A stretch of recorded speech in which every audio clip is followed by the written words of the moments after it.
ہماری قوم کا ایک ذہن بنا ہوا ہے، ایک مائنڈ بنا ہوا ہے کہ دعا صرف نیک لوگوں کی قبول ہوتی ہے. بلکہ اگر کبھی ہم عوام میں کوئی بھائی ہمیں ملے اور وہ کہتا ہے کہ سید صاحب دعا کریں، اور اس کو ہم کہہ دیں کہ آپ بھی میرے لیے دعا کریں، تو وہ کہتا ہے ارے ہم آپ کے لیے کیا دعا کریں، ہم تو گنہگار لوگ ہیں.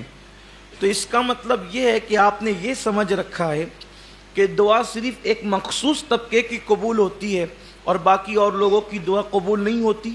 یہ مایوسی ہے، یہ اسلام ہے کہ یہ یہودیت نہیں ہے، یہاں نصرانیت کا تصور نہیں ہے، یہاں مجوسیوں کا جو خیال ہے وہ نہیں ہے، یہاں جو مشرکوں کا مزاج ہے وہ نہیں ہے. یہ اسلام ہے، سب اللہ کے بندے ہیں اور اللہ سب کی سنتا ہے. اور خاص بات اس وقت دعا کے حوالے سے عنوان رکھنے کی سب سے بڑی وجہ یہ ہے کہ اللہ کے حبیب صلی اللہ علیہ وآلہ وسلم فرماتے ہیں الدعاء صلاح المؤمن، کہ دعا مومن کا ہتھیار ہے. یعنی جس وقت مسلمان اتنے عاجز ہو جائیں، اتنے کمزور ہو جائیں کہ کہیں سے کوئی بات نہ بنتی ہو، کہیں سے کوئی بگڑی نہ بنتی ہو، تو اس وقت مسلمان دعا کا سہارا لے.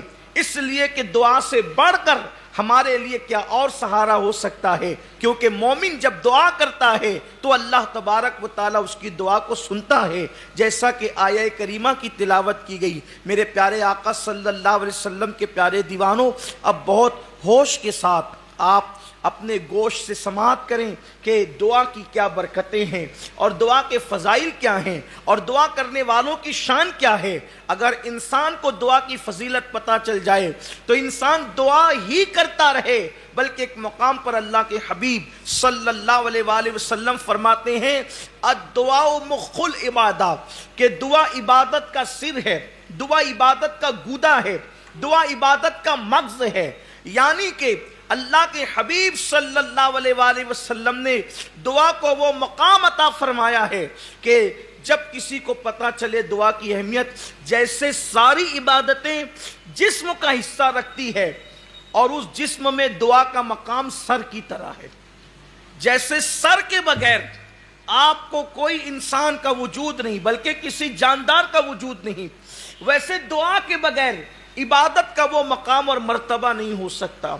اللہ تبارک و تعالیٰ اپنے ہر بندے کو دیکھیے یہ امید دلا رہا ہے. اللہ فرماتا ہے میں دعا مانگنے والوں کی دعا کو قبول کرتا ہوں، وہ مجھے جب پکارے.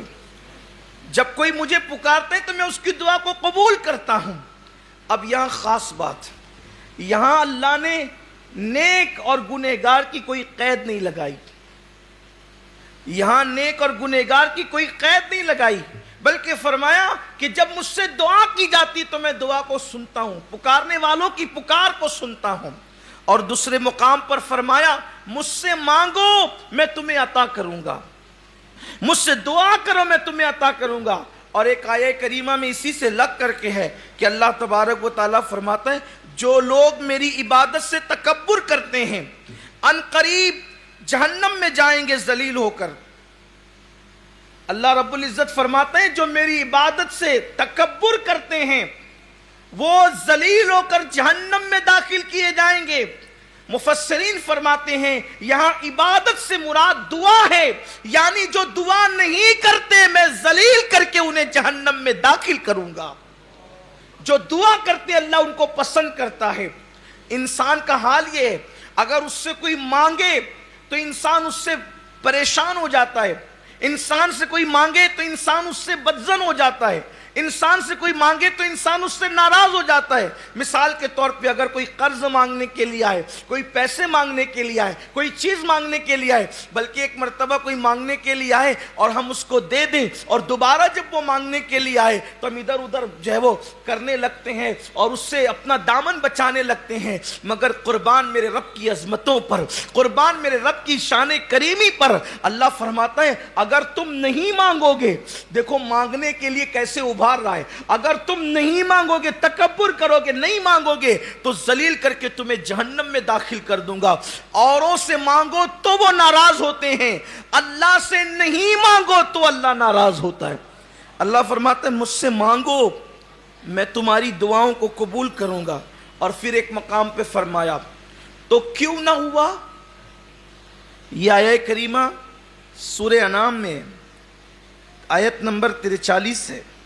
اللہ فرماتا ہے تو کیوں نہ ہوا جب آئی تھی ان پر ہماری طرف سے سختی یعنی مصیبت تو وہ گڑگڑاتے ہوئے وہ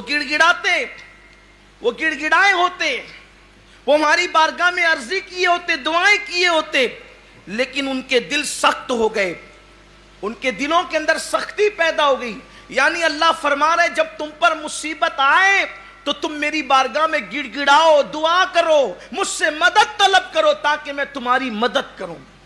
جب بھی تم پر سختی کا اور مصیبت کا وقت آئے تو دعا کرو, دعا کا سہارا لو. جب تمہارا کوئی سہارا نہیں بنے تو تم دعا کا سہارا لو. اور دعا جب کوئی کرتا ہے تو اللہ تعالیٰ اس کی دعا رد نہیں کرتا.